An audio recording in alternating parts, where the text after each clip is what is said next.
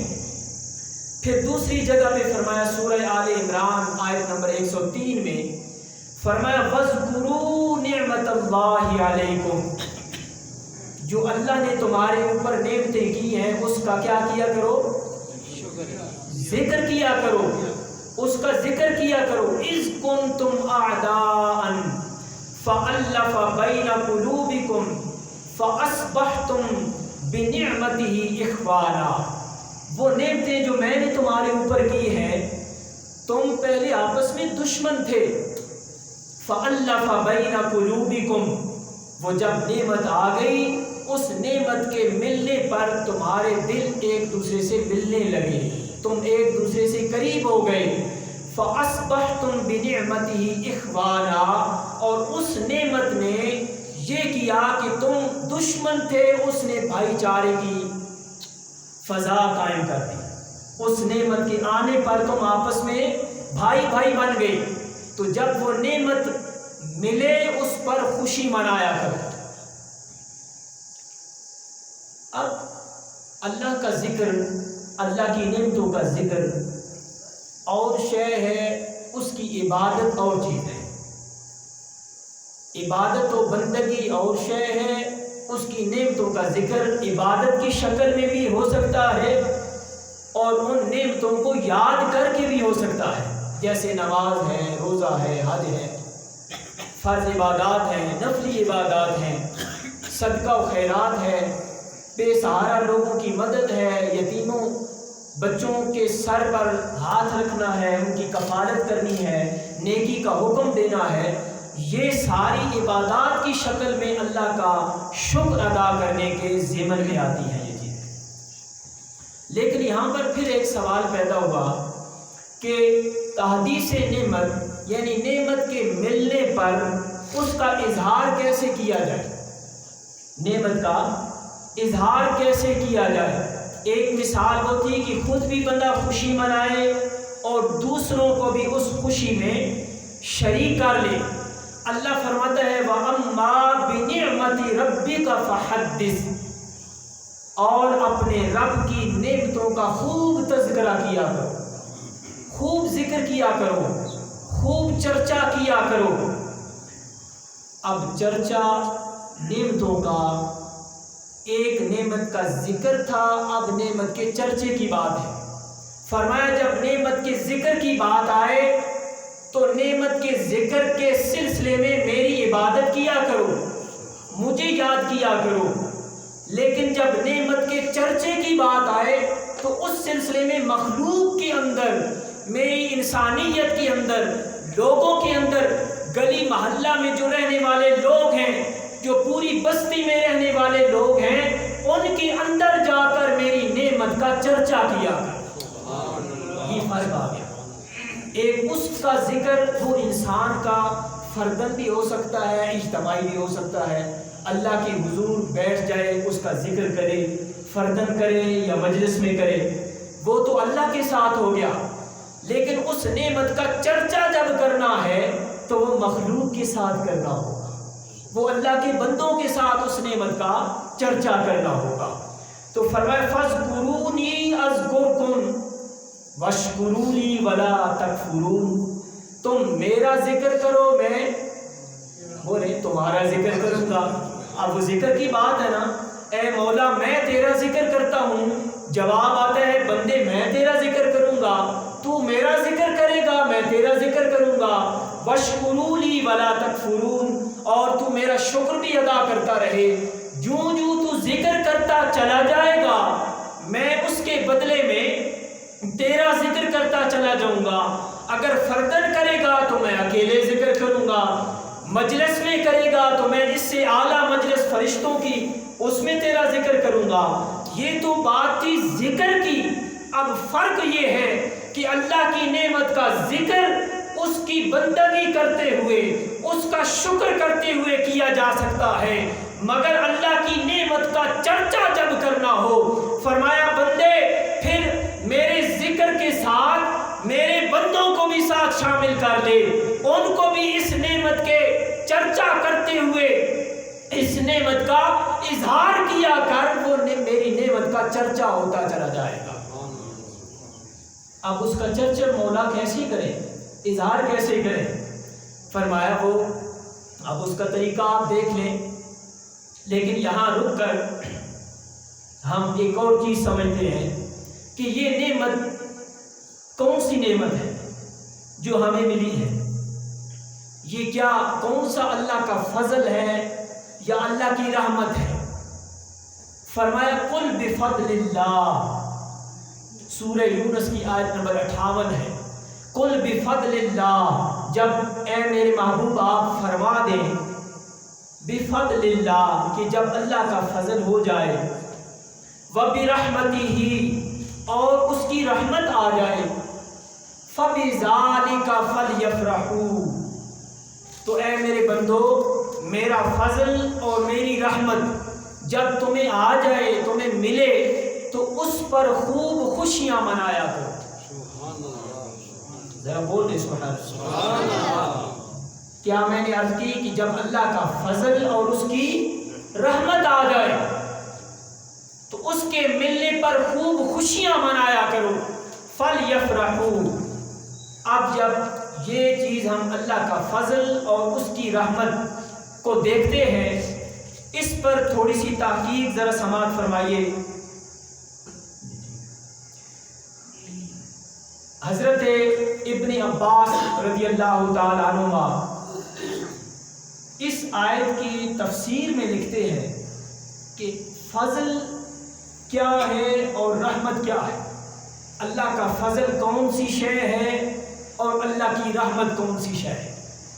وہ یہ تفسیر میں بتاتے ہیں کہ اللہ کا فضل اور اللہ کی رحمت وجود مصطفیٰ ہے۔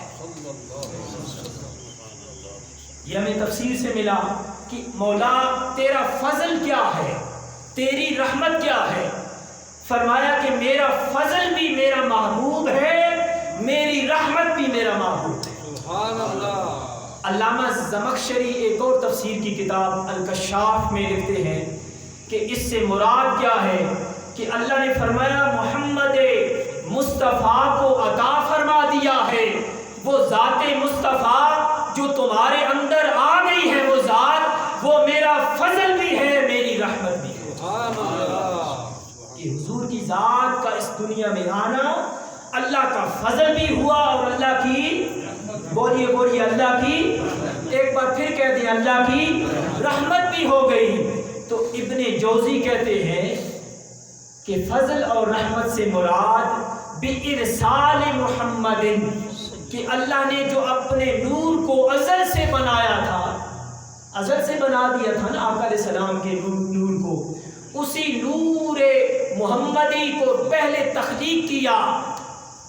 ابھی کوئی شے نہ تھی اس دنیا میں، کسی شے کا وجود نہ تھا، نہ زمین تھی نہ آسمان تھا، نہ یہ جہاد تھی، نہ دنیا میں کسی شے کو اللہ نے وجود بخشا تھا۔ بس سب سے پہلے اللہ نے اپنے محبوب کے نور کو پیدا کیا، بس اس نور محمدی سے پھر قلم بنا، پھر لوح محفوظ بنا، پھر فرشتے بنے، پھر آسمان بنے، پھر زمین بنی، پھر پوری کائنات بنتی چلی گئی، پھر انبیاء کی ارواح بھی اسی نور مقدسہ سے بنی۔ گویا کہ ہر نور کی ابتدا نور محمدی ہے۔ تو سب سے پہلے اللہ نے اپنے محبوب کے نور کو ازل سے تخلیق فرما دیا تھا۔ فرمایا ابن جوزی کہتے ہیں کہ اس نور کو اب ایک ذات کی شکل میں، ایک نور مجسم کی شکل میں آقا علیہ السلام کی ذات اقدس بشری لباس پہنا کر اللہ نے اس دنیا میں بھیجا۔ بِإِرْسَالِ محمد، وہ شخصیت، وہ ہستی، وہ بشری لباس پہن کر جب اس دنیا میں تشریف لائے تو وہ اللہ کا فضل بھی ٹھہرے، اللہ کی رحمت بھی ٹھہرے۔ سبحان اللہ۔ اس لیے ابن کثیر پھر کہتے ہیں، یعنی اس آیت کی روشنی میں قل بفضل اللہ وَبِرَحْمَتِهِ فَبِذَلِكَ فَلْيَفْرَحُوا، کہتے ہیں یعنی ما آتا اللہ محمدا من النبوۃ العظیمۃ وما خص به امته ومن بعثته، اللہ نے حضور صلی اللہ تعالی علیہ وسلم کو خاص کر دیا ہے اپنے فضل کے ساتھ، اپنی رحمت کے ساتھ۔ اس دنیا میں جب مبعوث فرمایا تو اس امت میں مبعوث فرما کے نبوت کا تاج میرے آقا کے سر اقدس پر سجا کر پوری انسانیت کو یہ فرما دیا کہ لوگوں میں نے کائنات کو سجایا تھا اس خاطر کہ اس کائنات کی سب سے اعلیٰ ہستی میں سب سے آخر میں مبعوث فرماؤں گا، وہ ذات مصطفیٰ۔ سبحان اللہ۔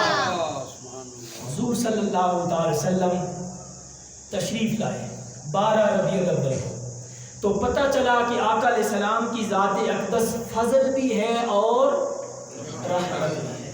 اب اس میں کوئی شک نہ رہا، مفہوم کلیئر ہو گیا، واضح ہو گیا کہ جہاں پر بھی نعمت، فضل اور رحمت کی بات آئے گی اس سے مراد ذات مصطفیٰ صلی اللہ علیہ وسلم، حضور صلی اللہ علیہ وسلم کی ذات اقدس ہوگی۔ اس کے بعد اگلا جو مرحلہ ہے وہ سمجھنا ضروری ہے کہ یہ جو دن ہم مناتے ہیں، دن جشن کے طور پر مناتے ہیں، ہر کوئی اپنی بساط سے جھنڈیاں لگاتا ہے، چراغاں کرتا ہے، جھنڈے لگاتا ہے اور طرح طرح کی محافل سجاتا ہے، لنگر کے اہتمام کیے جاتے ہیں، لوگ نئے اجلے کپڑے پہن کر آقا علیہ السلام کا نالین مبارک سجا کر کس خوشی میں شامل ہوتے ہیں کہ سرکار آ گئے ہیں، حضور صلی اللہ علیہ وسلم کی آمد کی خوشی مناتے ہیں۔ تو یہ آمد کی خوشی ایک دن جشن کے طور پر منانا کیا یہ اسلام میں جائز ہے یا نہیں؟ یہ قرآن سے پہلے سوال کرتے ہیں کہ قرآن اس بارے میں ہمیں کیا رہنمائی فرماتا ہے۔ قرآن کو جب کھولا سورہ انعام آیت نمبر 86 میں فرمایا کہ کسی بندوں کا ذکر، اللہ کے انبیاء کا ذکر ایک دن کے طور پر منانا اور ان کا ذکر کرنا خود انبیاء کی سنت نہیں ہے بلکہ رب کائنات کی سنت ہے، خود اللہ کی سنت ہے کہ اپنے بندوں کا ذکر منایا جائے، اس دن کو سیلیبریٹ کیا جائے، خوشی کے طور پر منایا جائے۔ دیکھیے یوم موسیٰ، حضرت موسیٰ علیہ السلام کا دن، یہودی یوم عاشورہ کو روزہ رکھتے ہیں۔ آقا علیہ السلام کے زمانے مبارک میں اس وقت تک وہ روزہ رکھتے چلے آئے تھے۔ جب پوچھا گیا کہ وہ اس دن کیوں روزہ رکھتے ہیں یوم عاشور 10 محرم کو، تو انہوں نے کہا کہ اس دن بنی اسرائیل کو فرعون سے نجات ملی تھی، آزادی ملی تھی، وہ آزادی کا دن ہم مناتے ہیں، اس خوشی میں ہم روزہ رکھتے ہیں۔ آقا علیہ السلام نے فرمایا انا احق بموسیٰ واحق بصوم ھذا اليوم، سب سے زیادہ میں حقدار ہوں اس دن کو خوشی کے طور پر منانے کے لیے امت محمدی روزہ رکھا کرے، منایا کرے، اس دن کو خوشی کے طور پر منایا کرے۔ حضرت نوح علیہ السلام اس دن جس دن طوفان آیا اور کشتی آپ کی پانی میں رہی، کچھ عرصہ پانی میں رہی، تو جس دن وہ کشتی جودی پہاڑ پر ٹھہری، وَهَذَا يَوْمٌ اسْتَوَتْ فِيهِ السَّفِينَةُ عَلَى الْجُودِ، جس دن جودی پہاڑ پر وہ سفینہ ٹھہرا، اس کی خوشی کے طور پر وہ لوگ اسی دن 10 محرم کو روزہ رکھتے تھے، وہ بھی 10 محرم کا دن تھا، اس کو اس طرح مناتے تھے خوشی کے طور پر۔ غلاف کعبہ جس دن بدلا جاتا تھا، آقا علیہ السلام کی بعثت سے پہلے بھی کعبہ موجود تھا، غلاف بدلا جاتا تھا، تو اس غلاف کعبہ کے دن کو جس دن بدلا جاتا تھا اس کو عید کے طور پر وہ لوگ مناتے تھے۔ 3 مثالیں ہو گئی۔ حضور صلی اللہ تعالی وسلم نے جاہلیت کے دور میں فرمایا کہ وکان رسول اللہ صلی اللہ علیہ وسلم یصومہ، آقا علیہ السلام اس دن روزہ رکھتے تھے، خلاف کعبہ جس دن بدلا جاتا تھا اس دن کو خوشی کے طور پر مناتے تھے۔ قرآن کہتا ہے وَإِسْمَاعِيلَ وَالْيَسَعَ وَيُونُسَ وَلُوطًا وَكُلًّا فَضَّلْنَا عَلَى الْعَالَمِينَ۔ سورہ انعام آیت نمبر 86 میں فرمایا کہ وہ سارے انبیاء جس میں اسماعیل ہیں اور حضرت یونس ہیں، لوط ہیں اور باقی تمام انبیاء ہیں، وہ پوری عالمین پر اللہ کا فضل ہے۔ وَكُلًّا فَضَّلْنَا، ہمارے اوپر یہ فضل بن کر آئے تو ہم اس دن کو یاد کیا کریں۔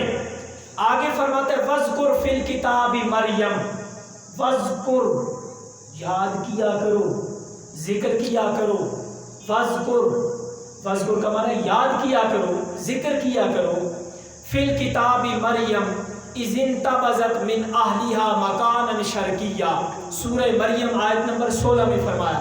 پھر فرمایا وَاذْكُرْ فِي الْكِتَابِ موسیٰ کا بھی ذکر کیا کرو، یعنی بندوں کو ایک خاص دن متعین کر کے اللہ کے انبیاء کو بطور خاص ذکر کرنا، یہ قرآن کا اسلوب ہے اور قرآن کا امر ہے اللہ کی طرف سے، بندوں کا ذکر کرنا۔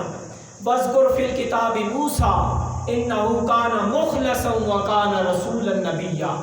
فرمایا وَاذْكُرْ فِي الْكِتَابِ إِسْمَاعِيلَ إِنَّهُ كَانَ صَادِقَ الْوَعْدِ وَكَانَ رَسُولًا نَبِيًّا۔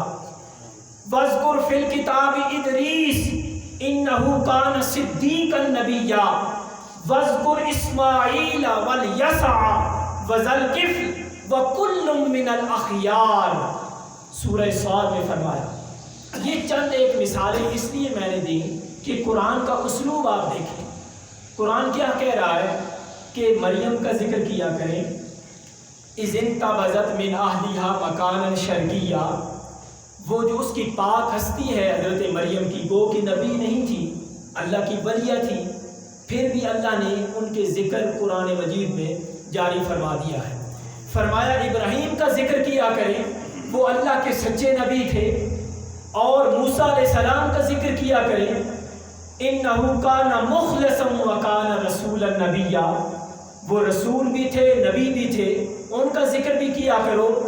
تو جب یہ سارے ذکر قرآن فرما رہا ہے کہ میرے اس نبی کا بھی ذکر کرو، اس نبی کا بھی ذکر کرو، تو یہ سارا ذکر، یہ سارا قرآن جس ذات مصطفیٰ پہ نازل ہوا ہے، تو جہاں پر ہم موسیٰ کا ذکر کریں تو جائز ہے، ابراہیم علیہ السلام کا ذکر کریں تو جائز ہے، الغرض تمام انبیاء کا ذکر کریں تو جائز ہے۔ تو کیا وجہ ہے؟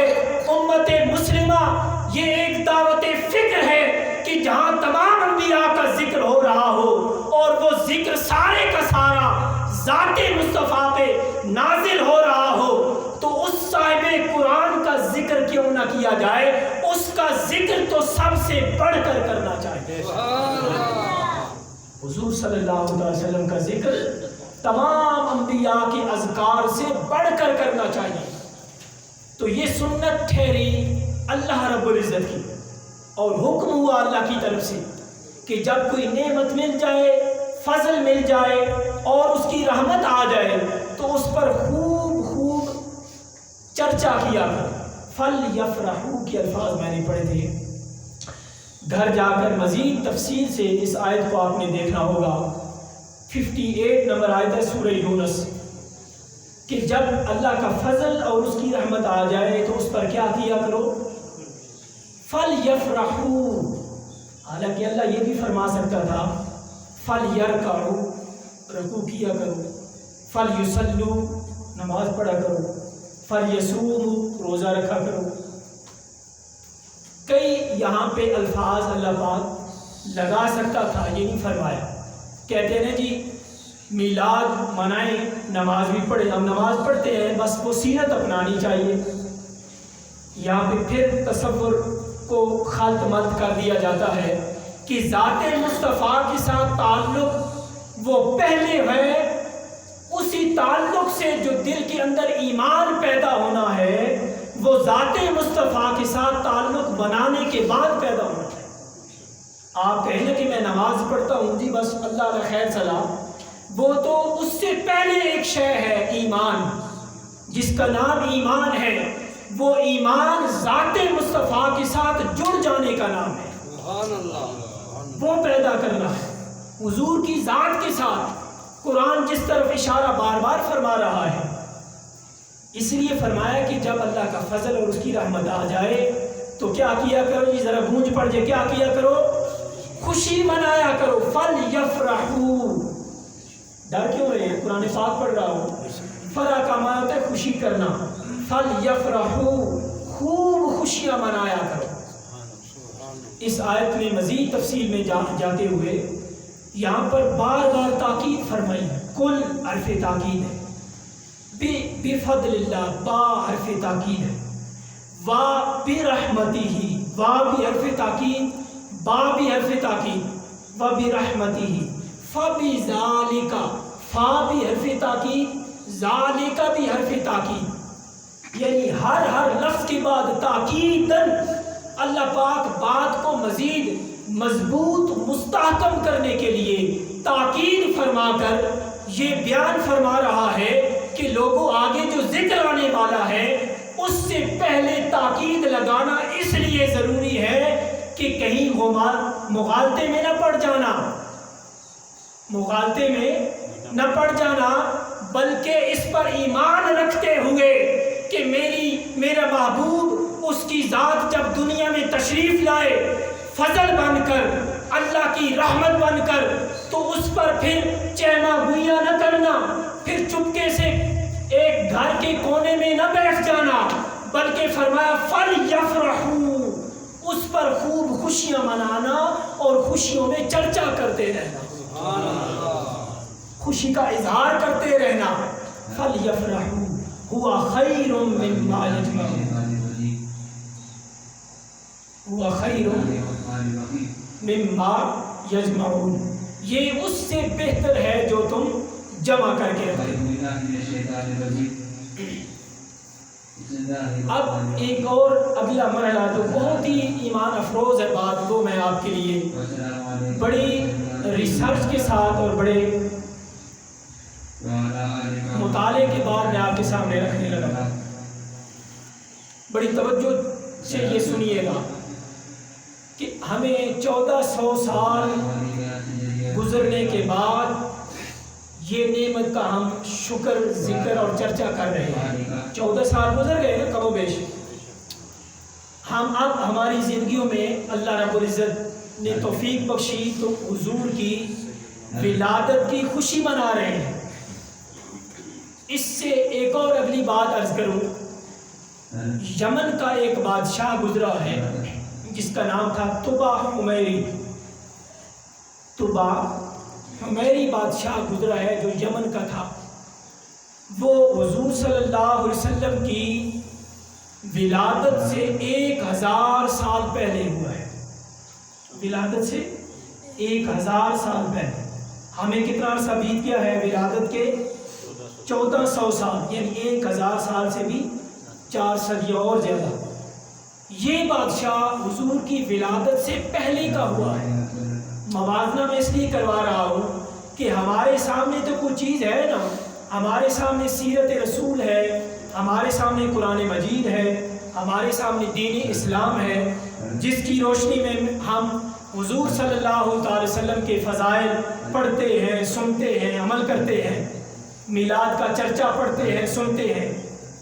یہی ذرائع ہے نا، قرآن ہے، حدیث ہے، سیرت ہے، دین کا مواد ہے۔ لیکن اس بادشاہ کے سامنے تو کوئی شے نہ تھی۔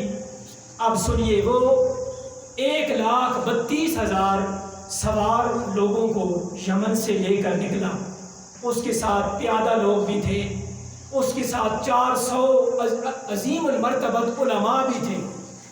وہ یمن سے نکل کر مکہ جاتا ہے۔ جب وہ مکہ پہنچا تو اس نے دیکھا کہ مکہ میں میرا کسی نے استقبال نہیں کیا۔ اس نے اپنے لوگوں سے پوچھا کہ اس کی کیا وجہ ہے؟ انہوں نے کہا کہ یہاں پر اللہ کا گھر ہے بیت اللہ ہے اور ہر وقت وہاں پہ لوگوں کا اکٹھ ہوتا ہے، کوئی لاکھوں کی تعداد میں لوگ ہوتے ہیں، تو وہ لوگ ادھر مصروف ہوتے ہیں، اس لیے تیرے استقبال میں نہیں آئے۔ اسے بہت غیظ و غصہ ہوا، سلطان تھا، بادشاہ تھا، اس نے کہا کہ میں اس کعبہ کو گرا دوں گا، معاذ اللہ، منہدم کر دوں گا، کھدوا دوں گا، یہ الفاظ بولے۔ اس کی فوری بات اس کے آنکھوں سے، منہ سے، کانوں سے، ناک سے خون بہنے لگا، خون بہنا شروع ہو گیا۔ تو اسے کسی نے بتایا کہ تو نے یہ جملے بولے ہیں، اس لیے یہ اللہ کی طرف سے گرفت آئی ہے، تو اس بیماری میں مبتلا ہو گیا ہے۔ بھر کے اس نے توبہ کی، وہ بیماری اس کی رفع ہو گئی۔ اس نے خوشی میں آ کر یہ کہا کہ میں اس کعبہ پر غلاف چڑھاؤں گا، اس کی بیماری کی جانے کی وجہ سے خوشی میں اس نے کعبہ پر غلاف چڑھایا۔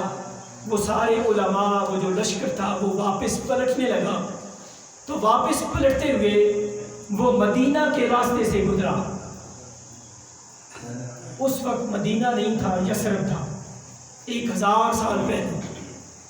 وہ یثرب کے راستے سے گزرا، وہاں پر اس نے آ کر پڑاؤ کیا۔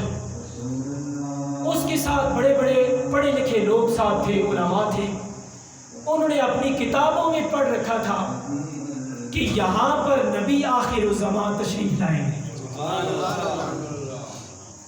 ان علماء نے اس مدینے کی مٹی کو سونگا، کنکریوں کو سونگا، اس گرد و نواح کے حالات کا جائزہ لیا۔ انہیں یقین ہو گیا کہ یہیں پر نبی آخر الزمان تشریف لائیں گے۔ 400 جلیل القدر علماء، انہوں نے کہا کہ اے بادشاہ سلامت، ہم اب واپس نہیں جاتے، ہم یہیں رہیں گے، ہم اس نبی آخر الزمان کی آمد کے منتظر ہو کر استقبال کریں گے،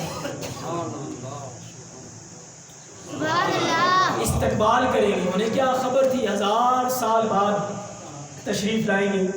انہیں نے تو اتنا پڑھ رکھا تھا کہ یہاں تشریف لائیں گے۔ تو بادشاہ سلامت وہ بھی عشق میں گرفتار ہو گیا۔ اس نے کہا کہ میں آپ کو یہاں مدینہ میں عالی شان گھر بنوا کے دیتا ہوں۔ یہ بڑی معتبر سیرت کی کتابوں سے میں نے ریسرچ کر کے آپ کے سامنے رکھ رہا ہوں۔ میں آپ کو گھر بنا کے دیتا ہوں، آپ یہاں پر رہیں۔ اور ان میں سے ایک عالم ربانی تھا جو بڑا عالم تھا، اس کو 2 منزلہ گھر بنا کے وہاں پہ دیا، جسے یثرب کہتے ہیں۔ وہ اپنی سلطنت کی مصروفیت کی وجہ سے واپس چلا گیا، لیکن جانے سے پہلے اس نے ایک کام کیا، وہ قابل توجہ ہے۔ اس نے ایک خط لکھا، خط میں کیا لکھتا ہے کہ کم ترین مخلوق طبع خمیری کی طرف سے رسول اللہ صلی اللہ علیہ وسلم کی طرف، جس طرح ہم لکھتے ہیں نا میری طرف سے فلاں، اس نے اپنے نام کا ذکر کیا اور حضور صلی اللہ علیہ وسلم کو مخاطب کیا۔ خط میں لکھا کہ یا رسول اللہ صلی اللہ علیہ وسلم، میں آپ پر ایمان لے آیا ہوں۔ 1000 سال باقی ہے، اس کو نہ بھولیے گا۔ میں آپ پر ایمان لے آیا ہوں، آپ پر جو کتاب نازل ہونی ہے قرآن مجید، اس پر بھی ایمان لے آیا ہوں۔ اور اللہ کے رسول، جو آپ دین لے کر آئیں گے اس دین پر بھی ایمان لے آیا ہوں۔ اس سے ایمان افروز جملہ آگے اس نے لکھا کہ اگر اس کے ایمان کی اندازہ آپ لگا لیں، اس نے لکھا کہ اگر زیارت ہو گئی تو بہت اچھا ہوگا۔ خبر تو نہ تھی نا 1000 سال بیت جائیں گی۔ اگر زیارت ہو گئی میرے آقا آپ کی تو میرے لیے یہ بڑی اعزاز کی بات ہوگی۔ اگر زیارت نہ ہوئی، ایمان کی حقیقت سمجھیے گا، اگر زیارت نہ ہوئی تو قیامت کے دن میرے آقا آپ میری شفاعت فرمائیے گا۔ اس نے وہ خط بند کر کے ایک لفافے میں ڈالا اور سونے سے سر بامہر کر کے سب سے بڑے عالم دین کے سپرد کیا وہ خط۔ خود وہ یمن چلا گیا. وہ عالم دین جتنا عرصہ رہے، باقی علماء یثرب کی اس سرزمین پر رہے. اب دیکھیے کڑی سے کڑی کیسے ملتی ہے. وہ خط عالم دین آگے کسی کے سپرد کر دیتے تھے اور وصیت کر دیتے تھے کہ یہ خط آگے منتقل کر دینا ہے. وہ خود چلے گئے، اگلا عالم دین آ گیا، وہ خود چلے گئے اور آگے. وہ خط منتقل ہوتا ہوتا بالآخر دیکھیے گا اللہ کی نظام، اس کی نظام قدرت کی وہ کڑیاں، وہ سلسلہ، وہ ذرائع. جب میرے آقا ہجرت کر کے مکہ سے مدینہ تشریف لائے، مدینہ تشریف لائے، وہ مشہور واقعہ ہے، آپ نے پڑھا سنا، اس طرف نہیں جاتا. یہاں سے ایک جملہ آپ کی نظر کرنے لگا ہوں. اونٹنی پر میرے آقا جلوہ افروز تھے. اونٹنی کی نکیل مہار کسی نے پکڑی نہ تھی. میرے آقا نے فرمایا کہ یہ جہاں پہ رکے گی وہی میرا ٹھکانہ ہوگا، وہی میرا گھر مہمان خانہ ہوگا. اسے چھوڑ دو، جہاں پہ بیٹھے گی اونٹنی وہی میرا مہمان خانہ ہوگا. بالآخر دوستان محترم، اے عشاق رسول صلی اللہ علیہ وسلم، اللہ آپ کی محبتوں کو سلامت رکھے، آپ کے عشق کو سلامت رکھے. آپ کی یہ محبت جو میلاد رسول صلی اللہ علیہ وسلم کے مہینے میں مچل کر باہر آ جاتی ہے، یہ محبتیں سلامت رہیں گی تو ہماری قبروں میں بھی وہ نور آ جائے گا. قیامت کے دن بھی میرے آقا شفیع بن کر آ جائیں گے. وہ محبت اس طبا خمیری بادشاہ کے اندر بھی تھی. میرے آقا جب پہنچے نا، اونٹنی حضرت ابو ایوب انصاری کے گھر کے سامنے آ کر رک گئی، کھڑی ہو گئی، وہیں پہ بیٹھ گئی. اب آگے سنیے گا، وہ غیب مصطفیٰ جو آقا علیہ السلام کو خبریں پہلے ہوتی ہیں، واقعہ تو ہوا سو ہوا، خط جس نے لکھا لکھ دیا. اب نہ جانے وہ خط کہاں تھا، لیکن کیا ہوا، میرے آقا جب اترے اونٹنی سے سب سے پہلے فرمایا کہ ابو لیلہ کہاں ہے. ابو لیلہ سامنے آئے. یہ وہ ابو لیلہ تھے جو حضرت ابو ایوب انصاری کے غلام تھے، اور وہ مکان 2 منزلہ مکان تھا. ابھی بھی 2 منزلہ مکان تھا، اگر سیرت آپ نے پڑھی ہو. وہ 2 منزلہ مکان اس طبا خمیری نے تعمیر کروایا تھا، جسے 1000 سال بیت چکے تھے. ابو لیلہ سامنے آئے، فرمایا تم ابو لیلہ ہو؟ قربان جائے میرے آقا کی علم غیب پر. ابو لیلہ کہتے ہیں کہ میں حیران ہو گیا. فرمایا کہ ابو لیلہ وہ خط تو لے آؤ جو تم نے اندر رکھا ہے. سبحان اللہ. وہ خط لے آؤ. وہ خط لایا گیا. وہ آقا علیہ السلام نے حضرت ابو بکر صدیق کو دیا. اس میں یہی لکھا تھا، میرے آقا میں آپ پر ایمان لے آیا ہوں. اگر زیارت ہوئی تو بڑی شرف کی بات ہوگی، اگر نہ کر سکا زیارت تو میری شفاعت کا ذمہ آپ کے ہاں ہے. قیامت کے دن مجھے اپنی شفاعت سے بہرمند فرمانا. وہ جب خط پڑھا میرے آقا نے تو فرمایا کہ ہاں طبا خمیری، اللہ تجھے سلامت رکھے اور اللہ تجھے جنت میں اعلیٰ مقام عطا فرمائے. بات کو جوڑ کر ختم کرنے لگا ہوں کہ وہ تو تھے 1000 سال پہلے، یہ ہیں 1000 سال سے بھی زیادہ عرصہ بعد کا.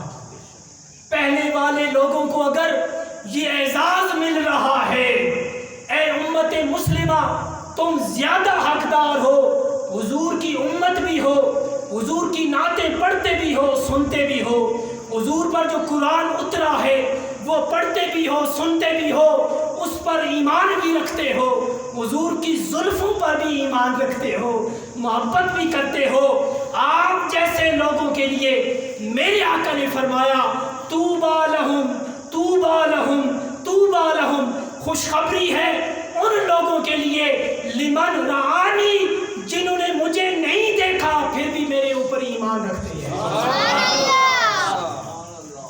میں نے آپ نے دیکھا تو نہیں ہے، پڑھا تو ہے نا آقا کا حلیہ مبارک، بس وہ بن دیکھے جو ایمان ہے، بن دیکھے ایمان، اس پر میرے آقا آپ کو خوشخبری دے رہے ہیں، طوبیٰ لہم، یہ بن دیکھے ایمان لانا ہے، یہ بن دیکھے ایمان کی علامات ہے۔